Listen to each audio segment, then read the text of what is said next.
তদন্তে প্রমাণিত হলে বিচার হবে বেনজিরের, বললেন অ্যাটর্নি জেনারেল। 1 ঘণ্টা বাড়ল সরকারি আধা সরকারি স্বায়ত্তশাসিত প্রতিষ্ঠানে অফিস সময়, ঈদের ছুটির পর কার্যকর। প্রতি বর্গফুট কোরবানির গরুর চামড়া এবার 55 থেকে 60 টাকা, সঠিকভাবে সংরক্ষণে গুরুত্ব।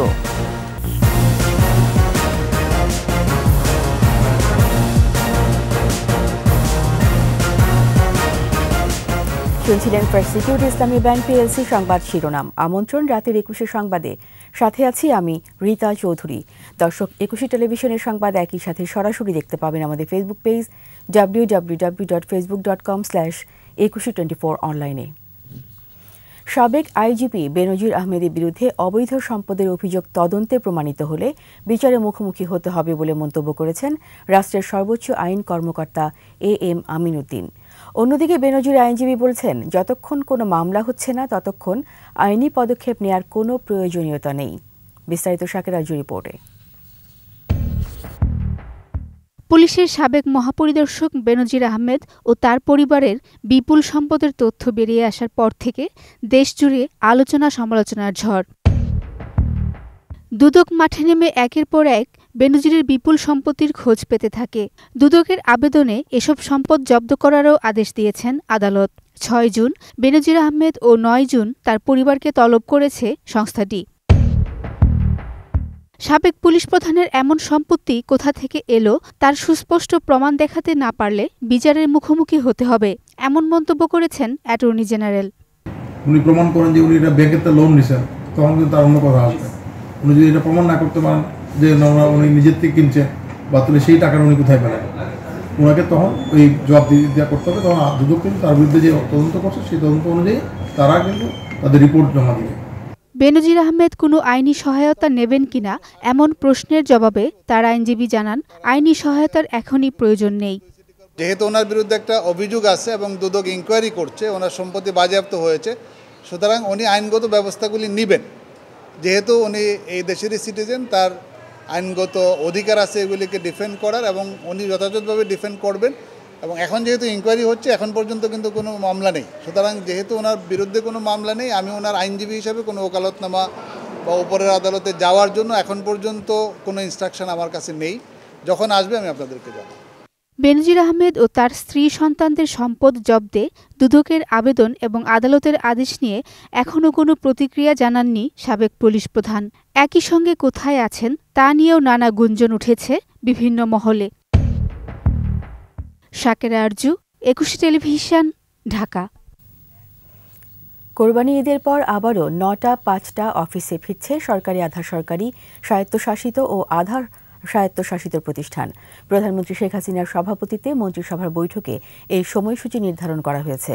এছাড়া এখন থেকে পূর্ব অনুমোদন ছাড়া জৈব আবিষ্কার বাজারে ছাড়া যাবে না, এমন বিধান রেখে জাতীয় জৈব নিরাপত্তা নীতিরও অনুমোদন দিয়েছে মন্ত্রিসভা। রিপোর্টে বাকিটা জানাচ্ছেন মোহাম্মদ নুর নবী। তেজগাঁওয়ে প্রধানমন্ত্রীর কার্যালয়ে প্রধানমন্ত্রী শেখ হাসিনার সভাপতিত্বে বসে মন্ত্রিসভার নিয়মিত বৈঠক।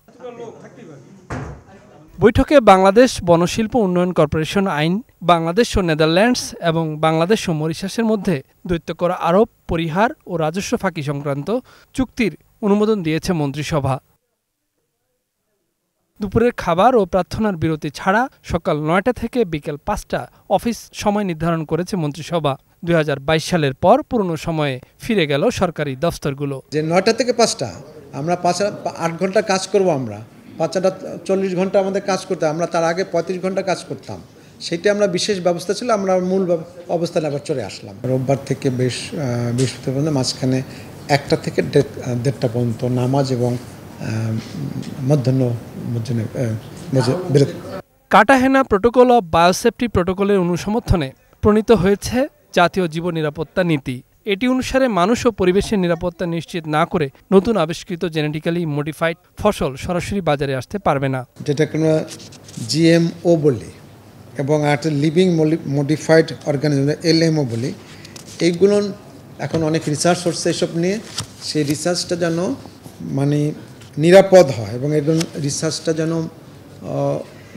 আমরা রেগুলেট করতে পারি, সেজন্য এখানে করা হয়েছে। বলা হচ্ছে যে এখন যে কোনো একটি নতুন ভ্যারাইটি হলেই সরাসরি বাজারে আসতে পারবে না, সরকারের অনুমোদন লাগবে, একটা কমিটি আছে, সেই কমিটির অনুমোদন লাগবে এবং সেইটার অনুমোদন ছাড়া এটি বাজারজাত করা যাবে না, সাধারণ মানুষের ব্যবহার উপযোগী করা যাবে না। সোহরাওয়ার্দী উদ্যানে স্বাধীনতা স্তম্ভ নির্মাণের লক্ষ্যে শাহবাগ থানা স্থানান্তরিত করার সিদ্ধান্ত নিয়েছে মন্ত্রিসভা। থানাটির নতুন ঠিকানা বাংলা মোটরের সাকুরাবারের পেছন অংশে। মোহাম্মদ নুরুন নবী, 21 টেলিভিশন, ঢাকা। লবণযুক্ত প্রতি বর্গফুট কোরবানির গরুর চামড়ার দাম নির্ধারণ করা হয়েছে 55 থেকে 60 টাকা। খাসি চামড়ার দর নির্ধারিত হয়েছে 20 থেকে 25 টাকা। চামড়া ব্যবসায়ীদের কয়েকটি সংগঠনের সাথে বৈঠকে এ দাম বেঁধে দিয়েছে বাণিজ্য মন্ত্রণালয়। সিদ্ধান্ত হয়েছে ঢাকার পশুর চামড়া বাইরে যাবে না এবং বাইরের চামড়া ঢাকায় আসবে না। মোহাম্মদ নুরুন নবীর আরও একটি প্রতিবেদন। কোরবানির 3 থেকে 4 ঘন্টার মধ্যে লবণ না মেশানোয় বছরে পচে নষ্ট হয়ে যায় 40% পশুর চামড়া। আর এবার তো গরমের তীব্রতা আরও বেশি। সেই বাস্তবতায় চামড়া ব্যবস্থাপনায় গুরুত্ব দেওয়া হচ্ছে। যথাসময়ে সঠিকভাবে লবণযুক্ত করতে না পারলে ভালো দামও মিলবে না। চামড়ার দাম চাপিয়ে দিতে চায় না বাণিজ্য মন্ত্রণালয়, তাই সংশ্লিষ্ট সংগঠনগুলোর মতামত নিয়েই এবার দাম নির্ধারিত হলো। মাঝারি সাইজের একটি গরু মহিষের চামড়ার ঢাকায় 1200 টাকা আর ঢাকার বাইরে 1000 টাকায় বিক্রি হবে। বিভিন্ন প্রাইস শুনছি, এবার কিন্তু আর ওই ইটা থাকতেছে না, পার স্কোয়ার ফিট কত মাপা টাপা না, একেবারে ন্যূনতম আমরা একটা গরুর চামড়া যদি ভালোভাবে কোনো ভিতরে যদি ফাটা ছেঁড়া না থাকে, যদি সুন্দর করে লবণ দেওয়া থাকে সেটা। আর আমরা ন্যূনতম ঢাকার চামড়া 1200 টাকায় লবণযুক্ত চামড়া আমরা এবছর কিনবো। আমরা ঢাকার বাইরে চামড়া 1000 টাকা করে আমরা লবণযুক্ত চামড়া আমরা কিনবো। খাসি আমরা 20 থেকে 25 টাকার মধ্যে 25 টাকার মধ্যে কিনবো। 18 টাকা থেকে 20 টাকার মধ্যে আমরা ছাগলের চামড়াটা কিনবো।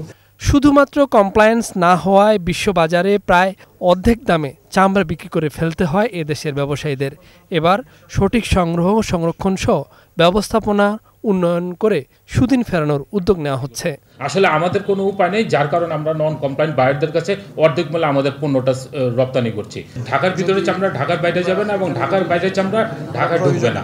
তাহলে যেখানে আছে সেখানে আপনার কিন্তু কোরবানি দিয়ে আপনার লবণ দিয়ে আপনার রাখতে পারবে, যার কারণে দেখা যায় যে চামড়া নষ্ট হয় না। যখন সে কুরবানির গরু কিনবে, হাসিল দেওয়ার পাশাপাশি সেখানে যদি পর্যাপ্ত লবণের ব্যবস্থা থাকে কিংবা ওই যে মসজিদ এবং মাদ্রাসাতে পর্যাপ্ত লবণের ব্যবস্থা থাকে, তাহলে চামড়াটা সঠিকভাবে সংরক্ষিত হবে। ঈদের দিনেই উঠে আসে চামড়ার মোট 85%। তাই এদিনে সবার আন্তরিক সহযোগিতায় চামড়া নষ্ট হওয়া ও পাচার রোধ করা সম্ভব বলেও জানানো হয় সংবাদ সম্মেলনে। সবাই যাতে এখানে উইন-উইন সিচুয়েশনে থাকে। মোহাম্মদ নুরুন নবী, 21 টেলিভিশন, ঢাকা। নিচ্ছি সংবাদ বিরতি। যখন ফিরছি তখন অন্যান্য খবরের সঙ্গে আরও থাকবে। 15 আগস্টের ঘটনাকে সমর্থন করে না বিএনপি, বঙ্গবন্ধুর অবদানও অস্বীকার নয় বললেন ফখরুল।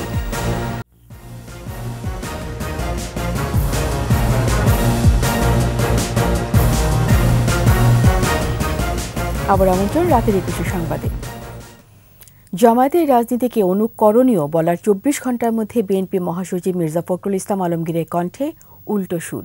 এবার বললেন 75-এ 15 আগস্টের ঘটনাকে সমর্থন করে না বিএনপি।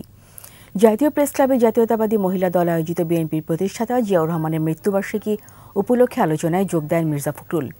এ সময় বলেন, শেখ মুজিবের অবদানকে কখনো অস্বীকার করি না, কিন্তু 15 আগস্টের সাথে জিয়ার নাম জড়ানোটা প্রতিহিংসার রাজনীতিকে উস্কে দেওয়ার মতো। পুলিশের সাবেক আইজি বেনজির ও সাবেক সেনাপ্রধান আজিজের কর্মকাণ্ডে পুলিশ ও সামরিক বাহিনীর ভাবমূর্তি ক্ষুণ্ণ হচ্ছে বলে মন্তব্য করেন বিএনপির মহাসচিব। আমরা 15 আগস্টে শেখ মুজিবুর রহমানের যে হত্যা, তার আমরা নিন্দা করেছি। আমরা সেটা কখনোই সমর্থন করি না, আমরা হত্যাকাণ্ডকে কখনোই সমর্থন করি না। কিন্তু শহীদ জিয়াকে যখন তারা আপনার এটার মধ্যে জড়াতে চায়, তাদের মধ্যে সেই ভয়ঙ্কর একটা অপরাজনীতি কাজ করে। সাবেক সেনাপ্রধানকে স্যাংশন দেয়। সেই পুলিশ বাহিনীর মর্যাদা কোথায় থাকে যার সাবেক প্রধানকে এবং ডিবিজিকে পালিয়ে যেতে হয় দেশ থেকে? গ্রামীণ ব্যাংকের 1 কোটি 5 লাখ সদস্যের সঙ্গে প্রতারণা করেছেন ডক্টর ইউনূস। এমন মন্তব্য করেছেন ব্যাংকের প্রধান আইন উপদেষ্টা মাসুদ আক্তার। সোমবার সুপ্রিম কোর্টের এনএক্স ভবনের সামনে সাংবাদিকদের মাসুদ আক্তার আরও বলেন, ডক্টর ইউনূসের বিরুদ্ধে দুর্নীতির অভিযোগ 1997 সাল থেকে। 2011 সালে ব্যাংক ছাড়লেও পরবর্তীতে দুর্নীতি ফাঁস করতে দেননি ইউনূস নিজে, কারণ এরপর তার লোকজনই গ্রামীণ ব্যাংক চালিয়েছেন। 2020 সালে এক অডিটে ভয়াবহ দুর্নীতির তথ্য উঠে আসে এবং এখন আরও আসছে। জবাবে ডক্টর ইউনূসের আইনজীবী বলেন, এসব ভিত্তিহীন, লোভের বশবর্তী হয়ে এমন অভিযোগ আনছে গ্রামীণ ব্যাংক। পাস বইগুলো ছাপাতে হয়, এগুলো হচ্ছে খুব অনেক আইটেম ছাপাতে হয়, প্রায় প্রতি বছর 20-30 লক্ষ পাস বই আমাদের ছাপাতে হয়। প্রতিটা বইয়ে 1.67 টাকা উনার সেই সময় 13 বছর আগে বেশি নিয়েছেন এবং এভাবে লক্ষ লক্ষ কোটি কোটি টাকা তিনি তার প্রতিষ্ঠানের মাধ্যমে গ্রামীণ ব্যাংক থেকে সোজা বাংলায় লোপাট করেছেন তিনি এবং তার পরিবার। আমাদের সম্পূর্ণ অভিযোগের জবাবটা হচ্ছে একটা বিশেষ গোষ্ঠী বাংলাদেশের, বিশেষ করে আমাদের সরকারের উপরে ভর করেছে, তার সাথে আন্তর্জাতিকভাবেও একটা গোষ্ঠী জড়িত আছে। এরই সাথে শেষ করছি রাতের 21 সংবাদ। যাবার আগে ফার্স্ট সিকিউরিটি ইসলামী ব্যাংক পিএলসি সংবাদ শিরোনামগুলো আরও একবার। তদন্তে প্রমাণিত হলে বিচার হবে বেনজিরের, বললেন অ্যাটর্নি জেনারেল। 1 ঘণ্টা বাড়ল সরকারি আধা সরকারি স্বায়ত্তশাসিত প্রতিষ্ঠানের অফিস সময় ঈদের ছুটি পর কার্যকর। প্রতি বর্গফুট কোরবানি গরুর চামড়া এবার 55 থেকে 60 টাকা, সঠিকভাবে সংরক্ষণে গুরুত্ব।